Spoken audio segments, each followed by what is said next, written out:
Ikatan kimia merupakan gaya yang mengikat dua atom atau lebih untuk membuat senyawa atau molekul kimia. Nah, ikatan itulah yang akan menjaga atom agar tetap bersama dalam suatu senyawa yang dihasilkan. Namun, ikatan tersebut beda-beda loh. Ada yang ikatannya kuat, ada juga yang ikatannya lemah. Semakin kuat ikatan kimia yang terjadi, maka akan semakin stabil senyawa yang dihasilkan.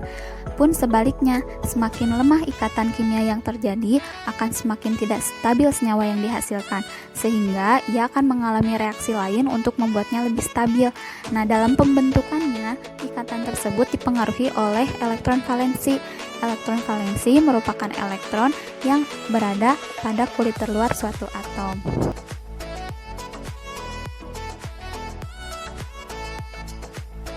Adapun pencetus pertama yang menjelaskan bagaimana ikatan kimia itu dapat terbentuk, yaitu ada Albert Coasel dan Gilbert Newton Lewis yang terkenal dengan teori Lewis dan teori Coasel.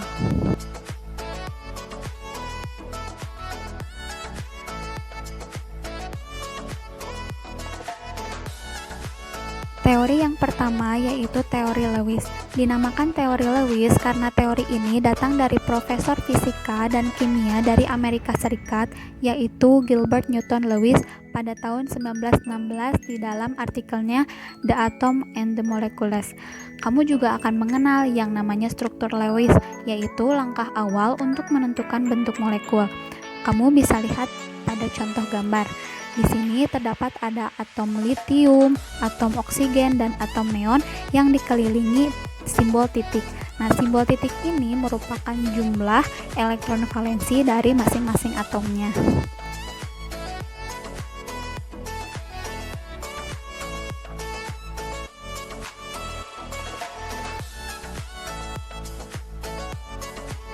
Selanjutnya yaitu ada teori Coasel. Masih pada tahun yang sama, Coasel juga mengajukan sebuah teori yang mirip dengan teori Lewis, tetapi model teorinya mengasumsikan transfer elektron yang penuh antara atom-atom. Nah, teori ini bisa dilihat pada model ikatan polar. Baik Lewis dan Coasel membangun model ikatan mereka berdasarkan kaidah Abegg. Nah, ikatan kimia menurut pendekatan Coasel-Lewis ini bahwa atom mencapai oktet stabil ketika mereka dihubungkan oleh ikatan kimia.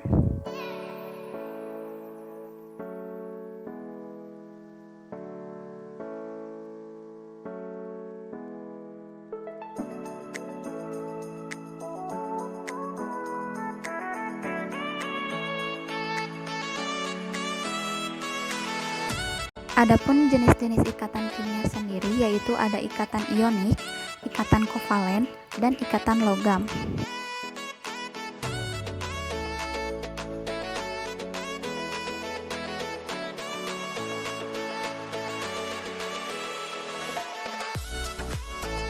Untuk yang pertama yaitu ada ikatan ionik. Ikatan ionik terjadi ketika ion positif dan ion negatif pada setiap atomnya membentuk sebuah ikatan kimia. Ikatan ionik hanya akan terjadi pada unsur-unsur yang memiliki perbedaan keelektronegatifan yang cukup besar, sehingga terjadi serah terima elektron. Adapun gaya dari ikatan antara ion positif dan ion negatif disebut dengan gaya elektrostatik. Contoh dari ikatan ionik ialah natrium dan fluorida. Pada dasarnya, setiap unsur akan berusaha memiliki konfigurasi elektron seperti gas mulia, bisa dengan cara melepaskan atau menerima elektron. Jika dilihat atom natrium memiliki elektron valensi 1. Nah, agar sesuai dengan kaidah oktet, maka atom natrium akan melepas 1 elektron. Karena melepas 1 elektron, maka atom natrium yang asalnya netral berubah menjadi bermuatan positif 1. Adapun 1 elektron yang lepas ini akan ditangkap oleh fluor. Karena fluor memiliki elektron valensi 7, sehingga ia akan menangkap 1 elektron dari luar untuk memenuhi kaidah oktet.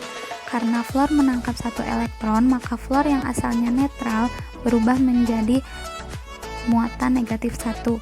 Sesuai hukum Coulomb, muatan yang berbeda jenis akan saling tarik-menarik, sehingga natrium bermuatan positif 1 akan berikatan dengan fluor bermuatan negatif 1 dengan gaya elektrostatik. Untuk yang selanjutnya yaitu ada ikatan kovalen. Ikatan kovalen terjadi ketika ada pemakaian elektron ikatan secara bersama.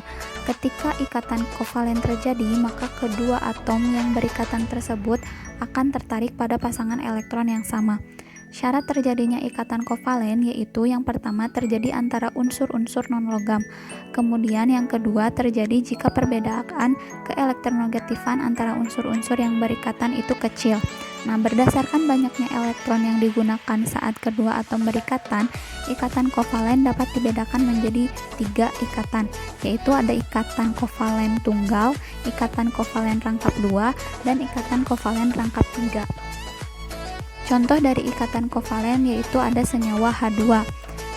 Proses pembentukannya yaitu konfigurasi elektron dari atom hidrogen adalah 1, sehingga ia memerlukan 1 elektron untuk mencapai kestabilan duplet. Oleh karena itu, untuk mencapai kestabilan membentuk duplet, maka atom hidrogen harus memasangkan 1 elektron lagi sehingga terdapat 2 elektron yang digunakan secara bersama-sama membentuk ikatan kovalen tunggal. Untuk yang terakhir itu ada ikatan logam.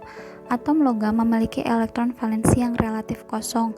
Hal itu dikarenakan jumlah atomnya yang sedikit, sehingga ada perpindahan elektron antara satu atom ke atom yang lain. Kemungkinan untuk berpindah tersebut sangat besar, sehingga elektron valensinya berbaur hingga menyerupai awan elektron yang membungkus ion positif di dalam atom. Ikatan yang terjadi tersebut membuat ikatan logam ketika ditempa hanya akan mengalami pergeseran pada atom-atom penyusunnya, tapi ikatannya tetap sama.